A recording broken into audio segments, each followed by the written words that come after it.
Bonjour tout le monde. Et hier, les policiers de Manchester ont noyé le réseau Twitter de messages pour faire connaître leurs revendications. Racontez-nous ça. Alors, vous savez que beaucoup de politiques ont fait de la sécurité un enjeu majeur. Dans beaucoup de pays, du coup, les policiers se retrouvent débordés par la demande politique. Il faut faire du chiffre. Confrontés à cette difficulté, les policiers de Manchester ont décidé d'utiliser Internet pour afficher leurs difficultés. Alors, comment les policiers de Manchester ont-ils fait pour faire passer leur message alors, ils ont quasiment manifesté sur Twitter. Pour ça, ils ont ouvert 3 comptes en même temps et ils ont inondé ce réseau social de messages de 140 signes toutes les 10 secondes pendant 24 heures. Et alors, quelle était la teneur donc des messages des policiers de Manchester? Ils ont tout simplement publié absolument tous les appels qu'ils ont reçus en temps réel pour montrer le nombre de cas futiles ou graves qu'ils sont amenés à gérer dans une seule journée. Et c'était avec des intentions critiques et pédagogiques, donc on imagine bien. En même temps, oui, l'un des meneurs de l'opération, Peter Fahey, interviewé par la BBC, a expliqué que leur but était de révéler la somme des incidents quotidiens qu'ils traitent et qui n'apparaissent pas dans les statistiques. Le blog Big Brother, qui a suivi l'opération, explique que durant les 3 premières heures, les policiers ont publié 331 tweets, des messages 100 messages à l'heure. Ils ont noyé le réseau.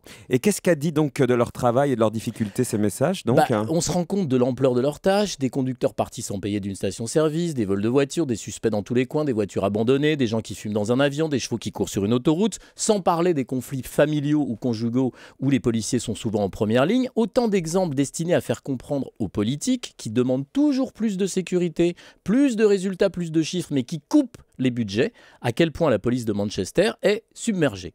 Alors comme en France, le problème est le même. J'adorerais que nos policiers revendiquent eux aussi sur Twitter. Ça nous changerait du compte Twitter que je ne vous conseille pas du ministère de l'Intérieur, un compte qui s'appelle Place Beauvau, sur lequel des fonctionnaires zélés recopient 1 ou 2 fois par jour les communiqués du ministre, j'ai pas dit du sinistre, de l'Intérieur, comme des perroquets.